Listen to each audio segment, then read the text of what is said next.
Olá, amigos e amigas, estamos iniciando pela TV Câmara mais um Papo da Hora, um programa que, como vocês sabem, leva para a casa de vocês temas que batem a nossa porta, que entram na nossa vida e que nem sempre sabemos compreender e entender muito bem, né? E hoje temos um tema muito especial, né? Que a gente realmente vivencia isso quase que diariamente. O tema é acidentes. Da prevenção à culpa.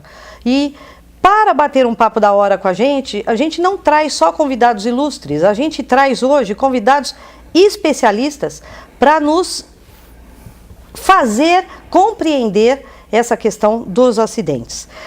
Hoje trazemos aqui o engenheiro mecânico e de segurança de trabalho, Eduardo Ponzetto, e o advogado trabalhista, Antônio Bianchi. E para não mudar nossa maneira de ser, nossa fiel escudeira, amiga e artista, Cacau Vitoriano, que mais uma vez abrirá o nosso programa. A vida é uma paulada, será que você não crê? Então segura o que der pra segurar. Depois não me procura, dizendo que eu errei. Vou avisando desde já. Olha pro céu, olha pra mim. Olha pro céu, olha pro céu, olha pra mim. Diz assim: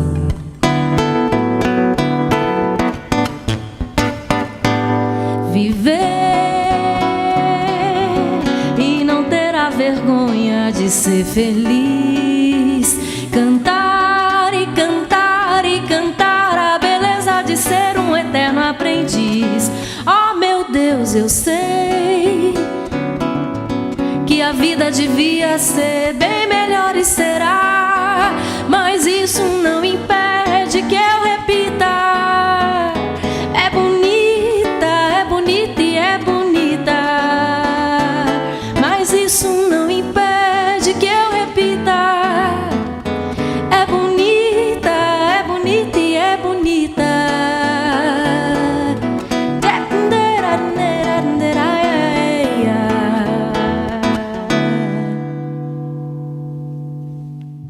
Obrigada a presença de todos, Cacau, Eduardo, Antônio. Hoje o tema é sobre acidentes. E falar de acidentes a gente sabe que é extremamente importante, e não só para a gente poder falar de prevenções, mas como a gente poder também interpretar determinadas questões que nos culpabilizam ou que nos dão uma certa responsabilidade por tais questões, né? E como vocês sabem, a gente sempre, para começar o papo, a gente interage com algumas pesquisas que eu faço para a gente poder fazer o nosso debate um pouco mais assim, ligado com a questão, ou para dar um impulso ao nosso debate. Estamos sujeitos aos mais diferentes tipos de acidentes, sejam eles no lar, na escola, na rua, no trabalho, em parques. É fato que buscar minimizá-los é uma questão de saúde e de vida. Prevenir os acidentes é uma questão de educação e informação, e diz respeito a todos nós, seja na família, na escola, na empresa ou em qualquer atividade coletiva. Segundo a pesquisa do professor Adriano Moreira, presidente do Instituto Brasileiro de Gestão de Prevenção de Acidentes de Trabalho, os acidentes de trabalho provocam graves repercussões nas empresas, especialmente no campo jurídico, motivo pelo qual sua prevenção se mostra como uma área estratégica. A prevenção de riscos profissionais proporciona um ambiente de trabalho mais seguro, agradável aos trabalhadores, promovendo sua dignidade e reforça o valor social do trabalho. Além do mais, para a empresa, evita custos inerentes a acidentes e aqueles decorrentes de eventuais condenações judiciais. Muito bem. Por outro lado, já os acidentes domésticos, segundo estatísticas do Núcleo de Telemedicina e Telesaúde da Universidade Estadual de Londrina, são contabilizados como uma das principais causas das hospitalizações e óbitos em crianças, contribuindo com o aumento da taxa de mortalidade infantil. Segundo um levantamento feito pelo Ministério da Saúde em 2012, os acidentes ou lesões não intencionais são as principais causas de morte de crianças de 1 a 14 anos do Brasil. Então, para vocês verem, é um tema muito importante para a gente conhecer e debater. Senhores, vamos lá começar pelas questões do trabalho inerente à área de atuação de vocês. Engenheiro Eduardo, obrigada pela presença. Com toda a sua experiência, você poderia assim, nos explicar qual o primeiro passo que a gente tem, ou que uma empresa tem, ou que um dono de um escritório, de um trabalho, de um profissional tem, para prevenir de uma forma geral os acidentes? No meu entendimento, Leila, o primeiro passo e o mais importante é você conhecer os riscos que você tem no lar, na empresa, fazer um trabalho minucioso de levantamento de riscos, para ir, em segundo lugar, você trabalhar na prevenção de acidentes com esses riscos. Essa é a minha opinião. É difícil ter esse olhar para os possíveis riscos que podem acontecer numa casa ou num trabalho? Não, no lar é muito mais fácil do que numa empresa. Numa empresa você tem profissionais especializados com a visão para levantar esses riscos. No lar você tem exemplos aí históricos de panela com alça para fora do fogão, com água, a criança vai lá e pega e puxa a alça e cai na água, proteção nas janelas, redes nas janelas do lar, né, na casa, para a criança não ter que pular, cair, enfim. Mas agora na empresa você tem os profissionais especializados para levantamento de risco e trabalhar na prevenção. Tem setores especializados de meio ambiente, de segurança do trabalho, para trabalhar nessas questões. Então, assim, você concorda que prevenção é fundamental? Não, isso para mim é o segundo passo. Tá. Primeiro é você conhecer os riscos. Se você não conhece, você não pode prevenir. Tá, entendi. Com certeza. Em segundo lugar, minha prevenção, na minha opinião. Ok. Antônio, pela pesquisa aí que eu andei fazendo e falei um pouco dela aqui, a responsabilidade pelo acidente do trabalho é julgada pela teoria do risco gerado, é um pouco dessa busca pelos riscos. O que isso significa para uma empresa e como isso acontece, como isso se dá? Bom, a teoria do risco gerado, vamos traduzir numa linguagem simples, quer dizer que aquele risco inerente à atividade do empregador, algumas atividades têm um risco próprio, tá bem? Ele é obrigado a reparar o dano independente de ter culpa ou não. Ele vai ter que reparar o dano. Isso que é a teoria do risco gerado. E essa teoria ela foi recepcionada no Código Civil de 2002, através do artigo 927, onde estabeleceu a responsabilidade objetiva. Ou seja, se eu tiver uma atividade cujo risco já está explícito nela, eu tenho que indenizar independentemente da minha culpa. Assim, só para a gente entender, você tem um exemplo aí? Exemplo, uma refinaria de petróleo, onde eu tenho risco de explosão, risco de incêndio. Aquela situação já está no meu meio ambiente de trabalho. Um posto de combustível, nem tudo ele é fragmentado por terceiros, então não há um controle efetivo e o risco existe. Eu tenho risco de explosão, vazamento de combustível, vazamento de gás. Então, nessas situações, a responsabilidade é objetiva. O empreendedor vai ter que reparar o dano, independentemente dele ter culpa ou não. Entendi. Eduardo, na sua opinião, quais as dificuldades de se prevenir acidentes de trabalho? Olha, eu entendo que a maior dificuldade da prevenção é você ter uma empresa, é você ter o apoio da direção da empresa, da alta cúpula, do topo da pirâmide. Porque a segurança tem que ser implantada de cima para baixo. Se você não tiver em primeiro lugar, esse apoio, os profissionais de segurança vão ficar nadando fora d'água, porque não tem o que fazer. Ninguém dá apoio, ninguém compra EPI. O segundo ponto para mim é investir em treinamento. E as empresas, na redução de custos, fica meio reticente nessa questão. Então, para mim, o primeiro ponto é apoio da gerência. E o segundo ponto o custo também envolve muito, porque EPI custa caro. E as empresas às vezes não compram os EPIs necessários, adequados. E investimento em treinamento, em prevenção, sabe, em programas de CIPAT, CIPA.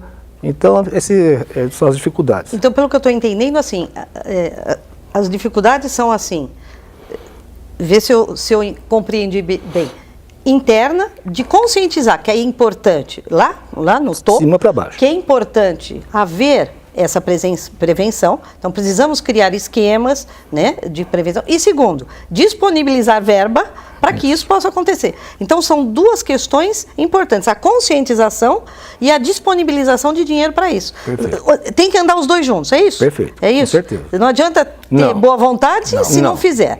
E não adianta fazer sem esse conhecimento para poder fazer bem feito. Com certeza. Né? É aquilo que você falou, conhecer os riscos. E em cima disso, fazer o que tem que ser feito. Né? E não deve ser fácil, né? Não. Imagino. Principalmente quando você não tem o apoio da gerência, da direção da empresa. E, assim, aí fica difícil. Assim, é claro. Impossível, eu diria. Pelas empresas que você já passou, trabalhou, sem a gente aqui dar nomes, não é essa a ideia. A ideia é ter uma noção de como a coisa funciona. As empresas, de uma forma geral, têm interesse em trabalhar, em apostar, em investir nessas questões de prevenção? As grandes empresas, as multinacionais, têm sim. Agora, as pequenas e microempresas já não têm essa visão, você entendeu? É difícil. Agora, nas grandes empresas, isso é comum. Você tem um departamento lá de segurança bem estruturado para poder fazer esse trabalho. Entendi. Verdade. Se pegarmos, né, no exemplo do Eduardo, a construção civil de uma empresa de grande porte, ela tem uma postura totalmente diferente do pequeno construtor, que a grande maioria, via de regra, não tem o pessoal com carteira assinada. Se ele não está com carteira assinada, ele não existe. Se ele não existe, ele não vai investir em segurança, em equipamentos. E a fiscalização não chega até ele, porque só se ocorrer um acidente é que a fiscalização vai chegar. Não há notícia de que existe aquela obra. E tem mais trabalhadores nessas empresas grandes, que está tudo correto, ou mais trabalhadores no seu feeling? Não, o meu feeling mais trabalhadores nessas empresas, assim, mais... as micros e pequenas. Micros empresas, exato. Eu imagino que tem bem mais nessas micros e pequenas, que o crescimento é desordenado e não tem uma política forte de RH como tem nas grandes empresas, onde você conhece todo o seu público. As pequenas, em uma obra, de repente, numa obra de 30 dias, ela passa lá 10, 20 trabalhadores, trabalhou 1, 2 vezes só, e nessa 1, 2 vezes é o suficiente para ele cair de um andaime, enfim, para furar o pé num prego sob madeira, por estar sem EPI adequado. Então, eu acho que é bem maior, porque o público é muito flutuante, diferente de uma empresa de porte maior, que todos são registrados.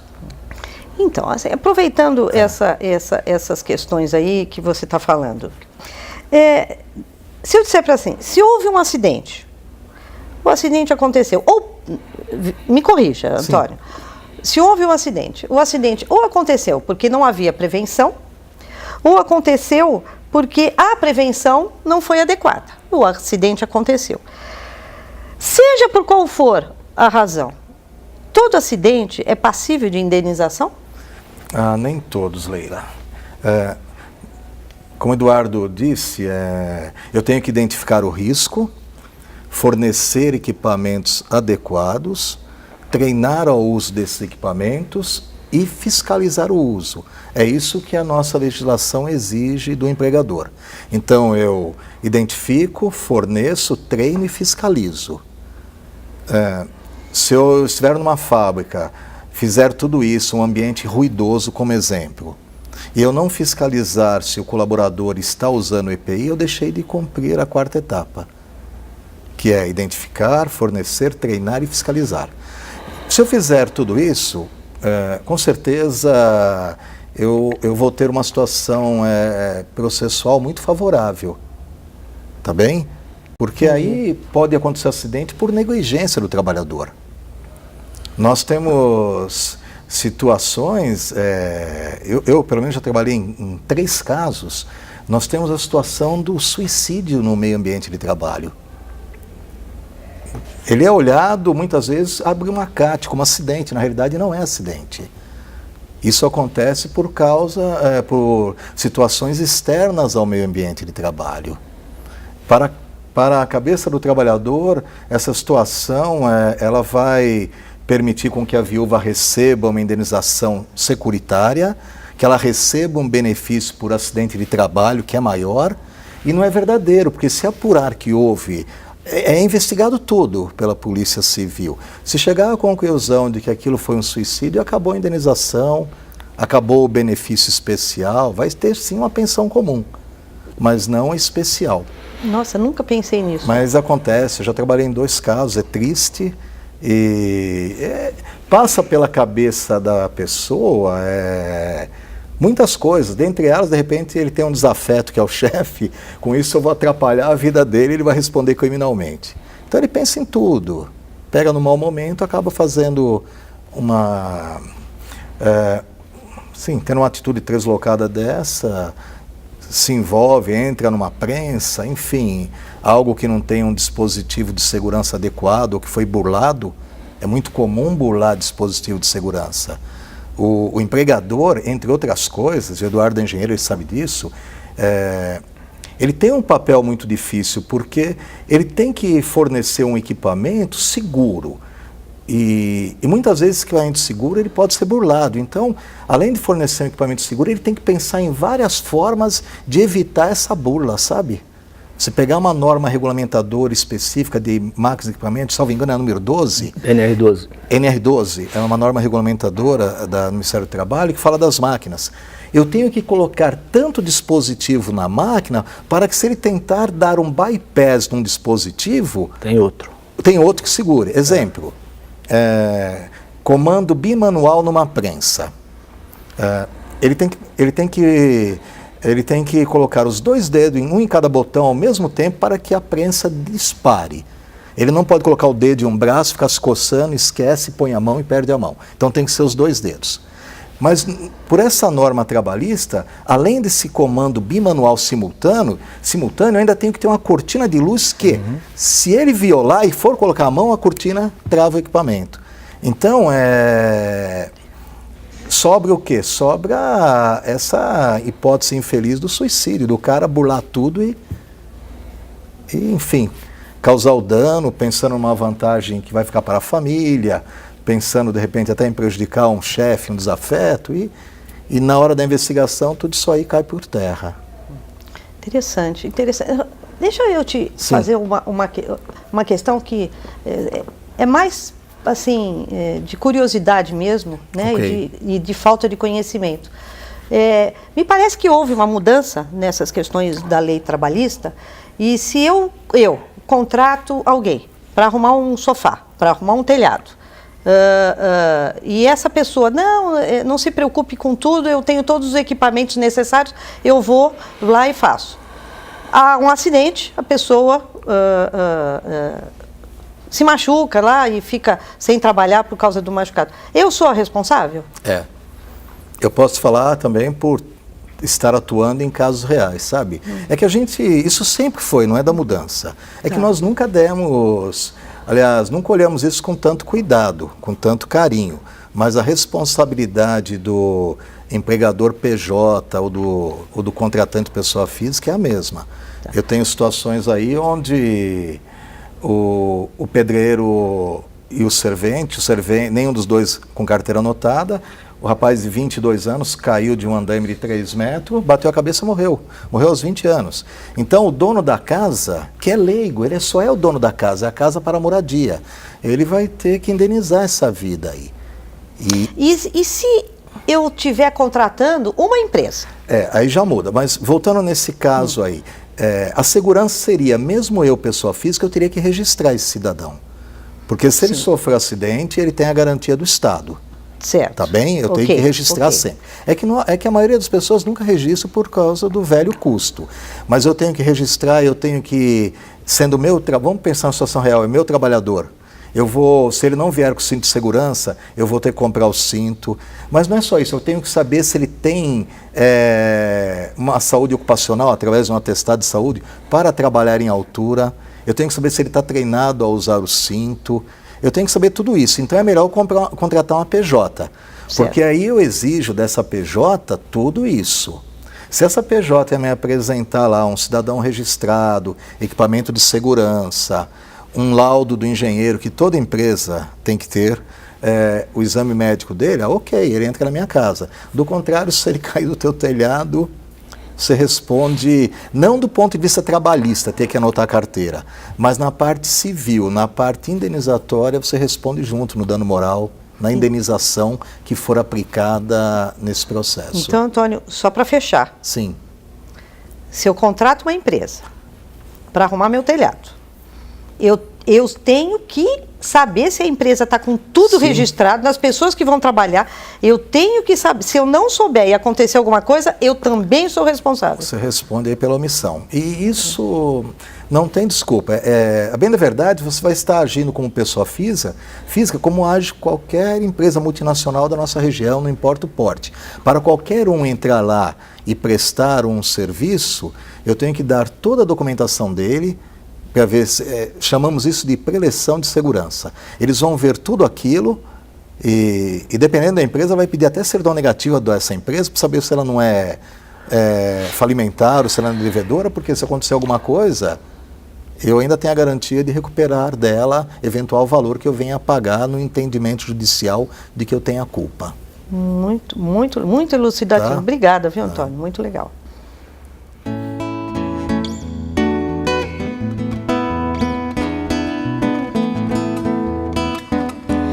Já passei por quase tudo nessa vida, em matéria de guarida, espero ainda minha vez. Confesso que sou de origem pobre, mas meu coração é nobre, foi assim que Deus me fez. Deixa a vida me levar, vida leva eu. Deixa a vida me levar, vida leva eu. Deixa a vida me levar, vida leva eu. Sou feliz e agradeço por tudo que Deus me deu. Deixa a vida me levar, vida leva eu. Deixa a vida me levar, vida leva eu. Deixa a vida me levar, vida leva eu. Sou feliz e agradeço por tudo que Deus me deu. Só posso levantar as mãos pro céu, agradecer e ser fiel ao destino que Deus me deu.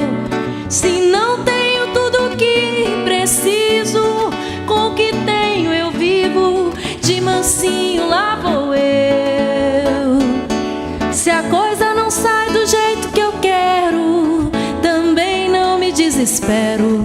O negócio é deixar rolar, e aos trancos e barrancos lá vou eu e sou feliz e agradeço por tudo que Deus me deu. Deixa a vida me levar, vida leva eu. Deixa a vida me levar, vida leva eu.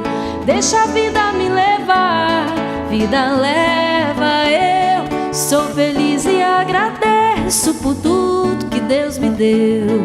Deixa a vida me levar, vida leva eu.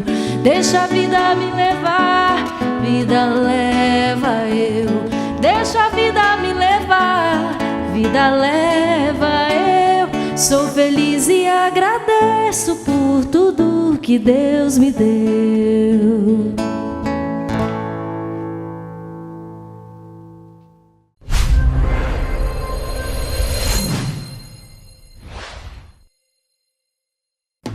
Estou aqui para convidar você, amigo telespectador da TV Câmara, para acompanhar de segunda a sexta, 9 horas da noite, o programa Câmara Entrevista. Também tem os horários alternativos do programa que você acompanha aí na nossa programação da TV Câmara.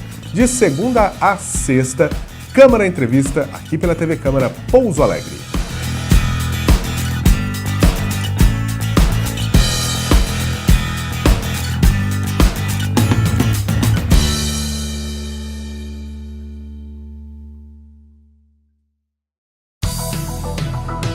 De segunda a sexta, você fica bem informado sobre o dia a dia dos vereadores, fiscalização de obras, votação de projetos de leis, reportagens especiais, utilidade pública, prestação de serviços. Jornal da Câmara com o jornalista Lucas Silveira. Edição inédita às 7 da noite. Horários alternativos, 7h30 e 11h30 da manhã e às 10h30 da noite. Jornal da Câmara com Lucas Silveira. Jornalismo de credibilidade e compromisso com a população. Você sabia que o trabalho dos vereadores tem impacto direto na sua vida? Por isso, é tão importante que você acompanhe as ações, decisões e os projetos que os vereadores votam aqui na Câmara Municipal de Pouso Alegre. Para te ajudar, existe o Transparência Já, uma prestação de contas mensal do trabalho dos parlamentares de Pouso Alegre. Cidadão, é seu direito saber e é nosso dever informar. Acompanhe o Transparência Já e fique por dentro.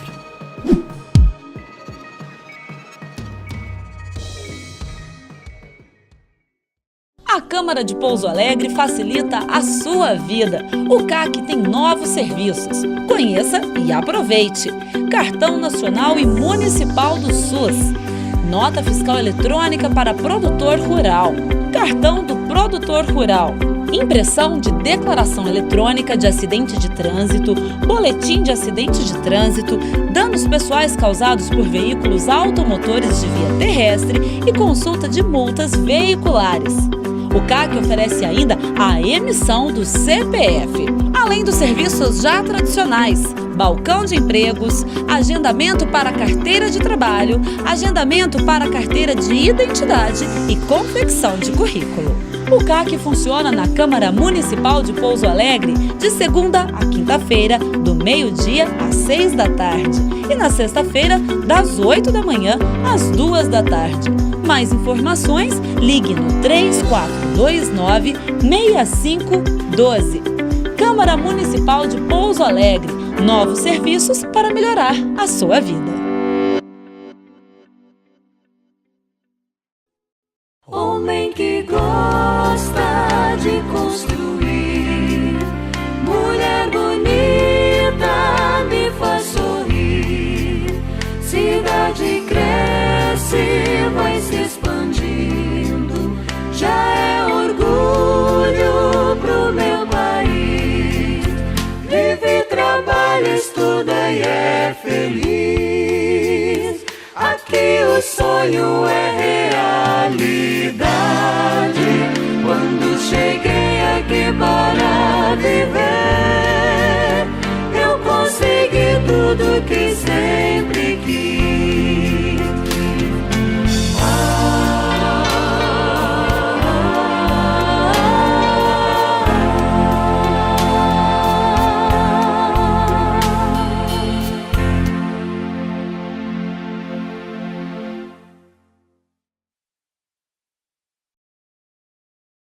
Só se entende o futuro conhecendo o passado. Fatos históricos, coleções. A vida e memória do povo de Pouso Alegre estão no Museu Histórico Municipal Tuani Toledo. Visite o espaço. O museu fica no prédio da Câmara, Avenida São Francisco 320, no bairro Primavera. O museu funciona de segunda a quinta, do meio-dia às 6 da tarde. Na sexta-feira, das 8 da manhã às 2 da tarde. E nos sábados, das 10 da manhã às 4 da tarde. Você pode ainda agendar uma visita guiada para a sua escola ou grupo. Basta ligar no 3429-6511. Só se entende o futuro conhecendo o passado. Visite o museu.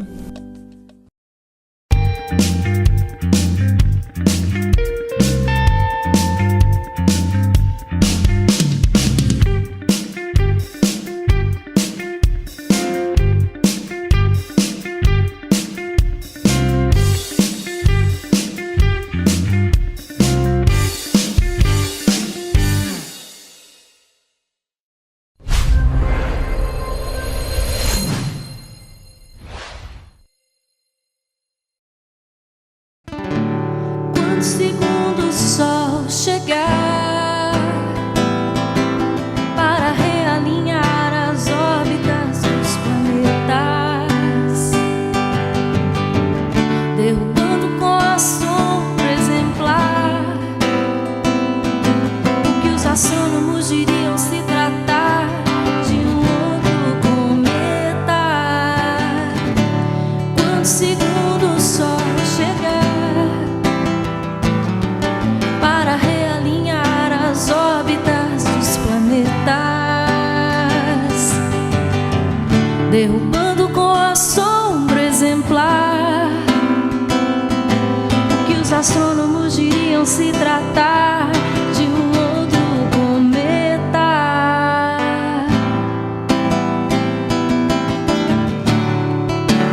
Tiririrepa.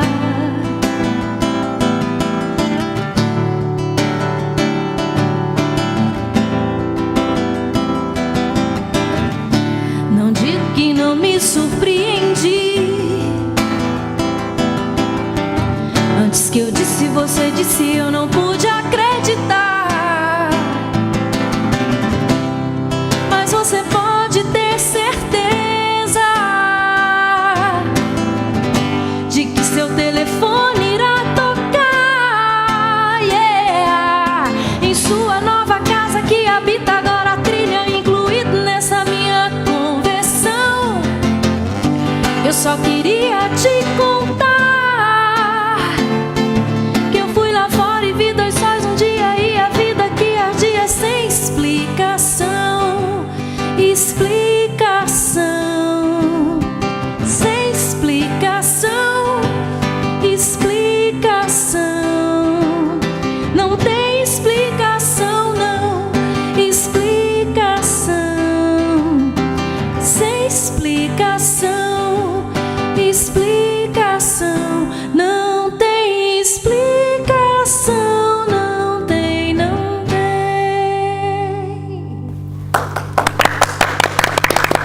Obrigada, Cacau. Vamos lá, vamos agora mudar um pouquinho o nosso tema, né? Mudar não a questão ainda de acidentes, mas agora vamos falar de acidentes de outros tipos. Engenheiro Eduardo, na maioria, me parece que na maioria das situações, os fatores identificados como os mais importantes se referem a comportamentos, tanto com relação aos acidentes. Em especial, ações ou omissões situadas pouco antes do acidente ocorrer. É um pouco daquilo que o Antônio comentou. Isso pode acontecer tanto em casa, como num parque, como na escola. Se isso é verdade, se essa aí é, né, porque a gente está discutindo isso, eu posso entender que todo acidente pode ser prevenido? Eu entendo que a maioria pode ser prevenido, principalmente na indústria, que você tem profissionais especializados para levantamento de risco. Em casa já fica mais difícil. Se a pessoa não conhece o risco, como que ela pode evitar? Mas na indústria, eu diria que todos, sem exceção. Num parque dá.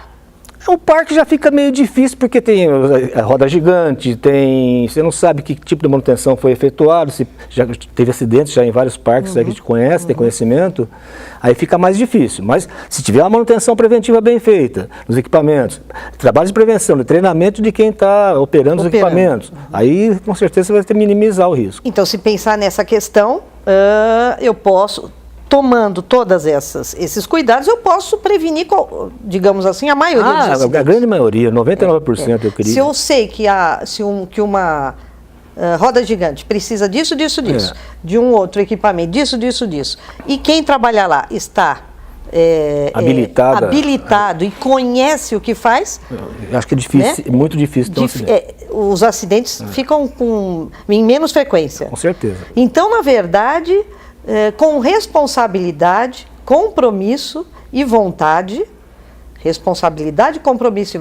gente pode diminuir e muitos acidentes. Com certeza, com certeza. Antônio, quando se trata de acidente com criança, na escola ou no parque, com a presença do pai, né? Então o pai está lá. Sim. A criança se acidentou, num brinquedo, ou se acidentou subindo uma escada, ou se acidentou, escorregou, quebrou a perna, bateu, tal, sei lá. Há possibilidade de se buscar responsáveis? Sim, há possibilidade.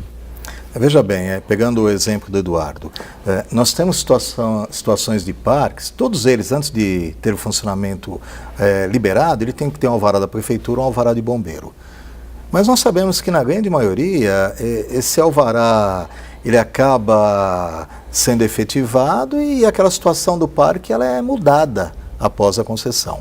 Então, imagina uma roda gigante. O parque não vai apresentar uma ficha de manutenção preventiva daquela roda para ninguém, ela não é exigida. E o pai vai ver aquele brinquedo lá, ele vai ver um brinquedo perfeito, ele não tem ideia se tem um rolamento lá que vai ficar travado e a cadeira não vai girar, vai ficar de ponta cabeça, ele não consegue identificar isso. Então tem sim como buscar a responsabilidade. Recentemente nós vimos num parque de praça pública, não me recordo se foi em Minas ou São Paulo, esses parques que são construídos com toras de madeira, sabe? Esse que é mais um padrão. E a tora que segurava o balanço, ela deixou de ser parafusada. E não era visível isso para ninguém, que é alta, é quase 3 metros. E a tora caiu sobre a criança. Então, é possível sim indenizar, se for o ente público, vai ser o ente público, que por sua vez vai também entrar com uma ação regressiva em cima daquele que fez o serviço, mas sim, é possível buscar a indenização. Isso não tira a responsabilidade do pai de evitar que a criança corra, de que ela pule num brinquedo, coisa do tipo. Eu estou falando de situações mais delicadas, onde a falha do equipamento ou a falha de segurança de acesso ao equipamento, ela deveria ter sido prevista e cuidada pelo parque, não foi. E e nesses restaurantes aí que a gente tem, que tem um espaço para criança e que tem uma pessoa, que eu não sei o nome, que fica lá olhando, né, as crianças, Sim. né? Se acontece ali um acidentezinho com a criança, a gente pode responsabilizar Eu não tenho a menor dúvida, viu? o restaurante. Sim, e vou dizer por quê. Porque o preposto é aquele que em qualquer local está respondendo para alguém, correto? E ele é de responsabilidade do contratante. Então houve ali uma omissão, houve uma falha, que você vai para o restaurante não com essa fidelidade de ficar cuidando. Ele já está ali para isso, então você pode sim. Houve uma falha do todo da estrutura. E o empregador, o empresário responde por esse preposto. Entendi. Entendeu? Interessante, né? Interessante. Nós temos... É que infelizmente os acidentes acontecem, porque daí então você tem uma lei, coisa do tipo. Nós temos o caso da Lei Lucas, né, que hoje todo mundo fala, não sei se é de conhecimento. Conheço, não. O que é a Lei Lucas? É aquele garoto, me foge o nome da cidade, mas do interior de São Paulo. Ele morreu com um engasgo, salvo engano, de uma salsicha de cachorro-quente. A mãe dele trabalhou tanto que criaram a lei federal, a Lei Lucas, que exige que todas as escolas, não importa se particular ou pública, que ela tenha um atendimento de primeiros socorros feito pelos professores, pelos funcionários da escola. Esse garoto, com uma técnica simples de um curso que já é exigido, que é o de brigadista em toda e qualquer empresa, se ele tivesse essa pessoa lá, esse garoto teria sido salvo, com uma manobra que faria ele expelir aquele pedaço de pão. Então criaram a Lei Lucas e agora ela começou, a partir desse mês, a ser exigida, salvo engano, nós estamos em maio, abril, final de abril, começo de maio, ela passou a ser exigida em todas as escolas. E essa escola aí, no caso da Lei Lucas, ela está sendo alvo de uma ação, creio eu que ação civil, inclusive. Nossa, eu não sabia disso não. Que coisa legal e importante para a gente saber. Importante. Né? Então, a escola, para abrir, precisa... Ela tem que ter toda essa estrutura. Nós temos exemplo recente em Minas, que me foge o nome da cidade, onde a professora morreu abraçada com as crianças, que o vigia colocou fogo na escola. Então, essa escola, para funcionar, ela tinha que ter o AVCB do Corpo de Bombeiros, que hoje se discute se tinha ou não, mas, além de tudo, ela teria que ter o pessoal preparado em técnicas básicas de combate a incêndio. E nessas técnicas ele tem não só o combate, como primeiros socorros também. É o caso da Boate Kiss. É a mesma coisa. Então, o nosso ordenamento jurídico, ele prevê quase tudo. O que ocorre é que não é feito. O que ocorre é que a gente não tem consciência disso. Pois é. A gente não tem. A gente que é mãe Sim. e que coloca filhos em escola, não tem essa consciência, nem os próprios, talvez, né, não todos aqui, Sim. claro que não é essa a ideia, mas às vezes também pela desinformação, nem os próprios donos de escola. Será? Eu acho possível. Muitas vezes sim, porque ele consegue a documentação, começa a funcionar Porque também ninguém diz a ele, olha, você precisa disso, disso, disso. Entende? Eu acho que é uma questão de desinformação. Também, né? Também. Não sei. Eu fico pensando... Você vê, você está falando coisas que eu nunca... Da Lei Lucas, né? Você que viu? eu não Ela sabia. nasceu, Né? Pois é. Que eu não sabia. Eduardo, você acredita que os acidentes são consequências de hábitos enraizados? Aquele que a gente faz e faz e faz e nunca para pensar? Não para pensar, mas faz porque é teimoso. Sabe que existe o risco, mas eu sempre fiz assim, eles falam, eu tenho 30 anos de profissão, sempre subi lá e nunca caí, não vou cair, mas um dia ele cai, sabe, e acaba morrendo. A gente chama isso de autoconfiança? Não. Não, autoconfiança também, claro, com certeza, que nunca vai acontecer comigo. Acontece com todo mundo, mas comigo não. Então esse hábito é enraizado. E você percebe aí, na construção civil isso é comum. Você pode passar em qualquer lugar da cidade de construção civil, tem lá sempre um lá sem cinto. Tem muita gente com cinto, mas sempre vai ter um sem, porque com ele nunca acontece. E é esse que vai cair. Já está 20 e vai anos morrer. fazendo não, isso. sempre fiz assim, comigo não acontece. E assim em outros setores também. Então, eu posso entender que é um hábito. Sim. É um hábito. O cara acho que já está na cabeça dele, já está enraizado e assim vai. Você pega aí, hoje em dia também você consegue ver muito, os motoqueiros sem usar a cinta jugular travada. Isso põe eu o capacete, vejo. isso é direto. Então, isso é um hábito. Ele não se dá o luxo de poder... Que se ele cair da moto, ele está morto. Porque o capacete vai sair, você entendeu? Não está preso. Não vai resolver. Não se resolve nada. Por quê? É um hábito que a maioria, não digo todos, tá? Claro. Civil, mas a maioria são hábitos. Celular ao volante, o pessoal sabe que não pode usar, mas eu vou usar, ele insiste, comigo não vai acontecer e assim vai. Acredito sim. Você também, Antônio? Hábito? Eu acho que é a história do cinto de segurança, né? Só começar a usar porque a multa é pesada, mas muita gente não usa. Mas muita gente ainda não porque usa. Porque ele não vou usar e acabou. O trajeto é pequeno, não vai dar nada. Exatamente. Você sabe essa questão do cinto de segurança? Ônibus. Ônibus. Eu vou a São Paulo, faço um curso em São Paulo, raramente, eu ponho. Eu também ponho. Eu ponho porque eu tenho o hábito de pôr. Sim. Agora, raramente eu ouço o motorista, fazendo antes de sair, favor, coloquem os cintos. Raro, né? Claro, eu não sei se ele tem essa obrigação. Mas, quando ele pede, eu acho que a pessoa que já não tem o hábito de pôr em si, vai lá e coloca. Então, eu acho que também precisa um pouco disso, né? Precisa que a gente, põe o cinto, que pode um acidente ocorrer, né? Sim. É difícil, o ser humano é complicadinho, né? E se o acidente ocorrer, ele estiver sem cinto, ele vai ter uma dificuldade aí com a seguradora. Porque é obrigatório utilizar o cinto. Então. Por isso que a gente tem que saber, no fundo, a gente tem que saber das coisas. Sim. Né? Até para que a gente tenha, buscar os direitos da gente, porque pedir direito todo mundo pede. Né? Mas aí tá bom, até onde é uma responsabilidade sua no fato de você estar sem o cinto, né? Isso ninguém percebe, né? Olha, eu vou falar. E vamos lá, terminando o nosso papo, né? Tão bom aqui, terminando o nosso papo. Uma pergunta para os dois, começar aqui com o engenheiro Eduardo. Você acha possível eu acho que tudo mas você acha difícil, ou como você vê essa ideia? Porque eu acho que o Brasil ainda tem muitos acidentes. De uma forma geral, estradas, acidentes ao lar, crianças morrendo, acidentes em parque, acidentes em tudo.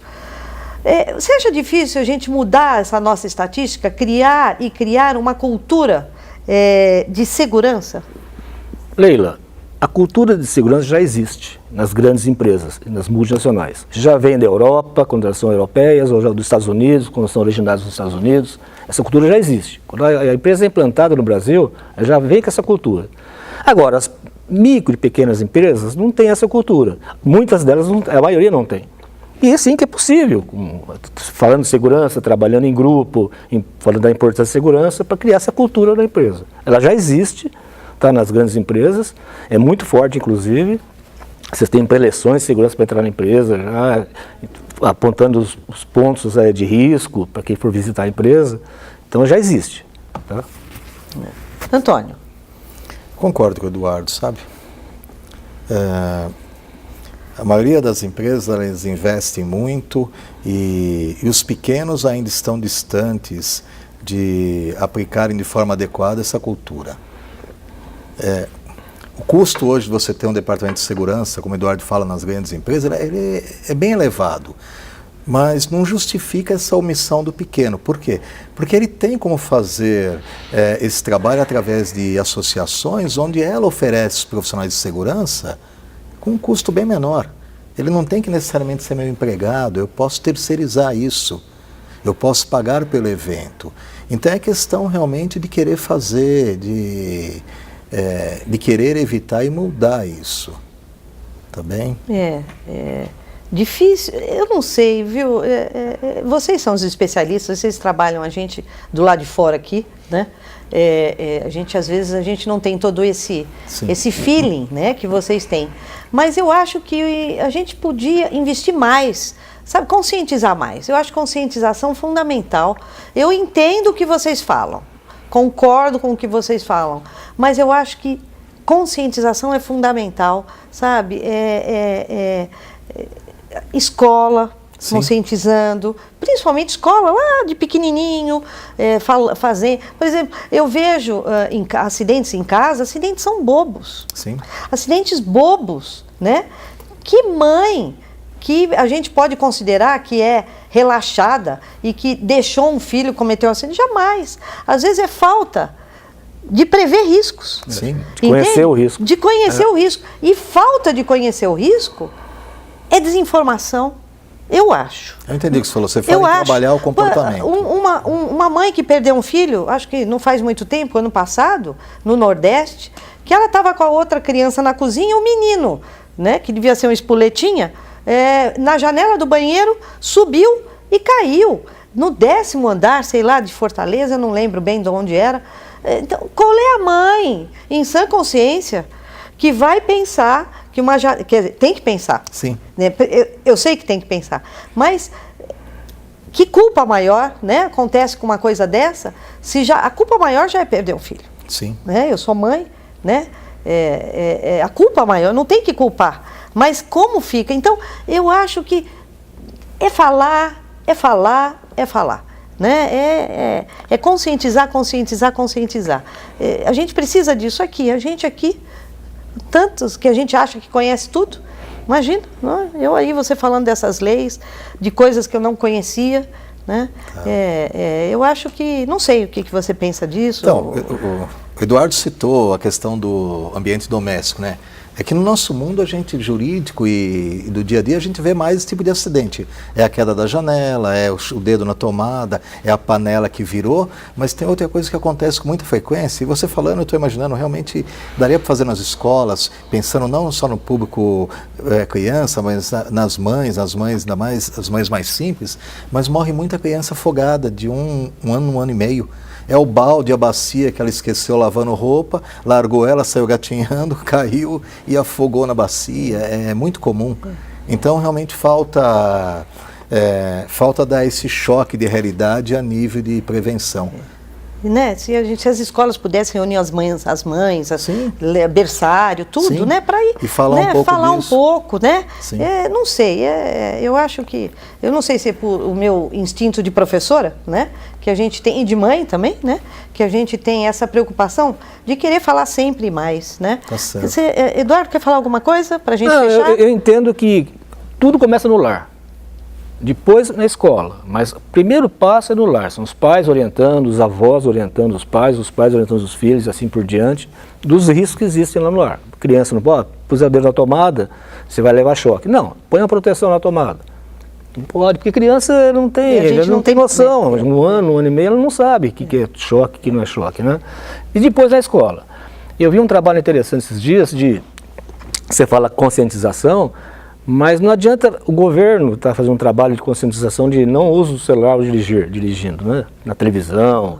Eu vi um trabalho na escola também sobre isso.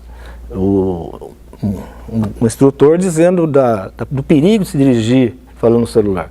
Então é conscientizar. E as crianças vão levar para casa isso aí. Pai, se pegar o pai dirigindo com o celular, pai, não pode, é perigoso, enfim. É o trabalho de conscientização. Eu acredito que na escola é muito importante também. Que bom, bom. Então aí, chegamos ao fim de mais um Papo da Hora, né? Queria deixar meu recado para vocês, a importância que é essa conversa, desse debate. Quanta coisa eu aprendi aqui. Obrigada, Antônio, obrigada, Eduardo. Cacau aqui vai já termina o programa para a gente. Como essas discussões, como conscientizar, se o objetivo do nosso programa é dar a vocês compreensão, conhecimento para temas, eu acho que a gente atingiu o nosso objetivo. Trouxemos aqui 2 especialistas que nos abriram os olhos para questões tão importantes que estão dentro da nossa casa, que é a nossa própria vida, que é o nosso próprio, que são as prevenções, né? Que é o nosso próprio cuidado. Na verdade, a gente precisa ter cuidado com a gente e cuidado com o outro. E para fechar, 2 dicas de leitura, como uma boa professora, uma obra Prática da Prevenção de Acidentes, ABC da Segurança de Trabalho, do Álvaro Zóquio, e um manual de prevenção de acidentes na infância, Mamães, Acidentes na Infância, do IFAM. Está no site www.ifam.com.br. É uma cartilha que nos dá dicas do que a gente precisa conhecer dos riscos dentro de casa. Muito obrigada a todos.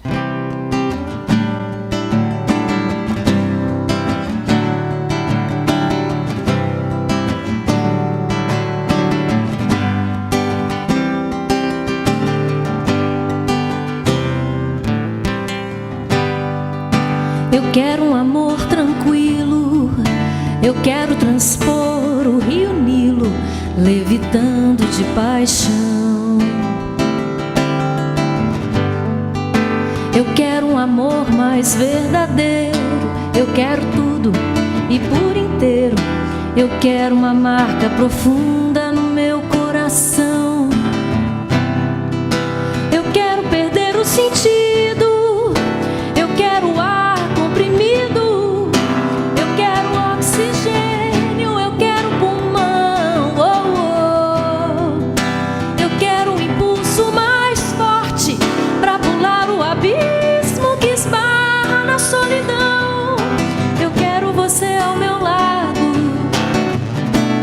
eu quero sentir todo o pecado segurando na tua mão.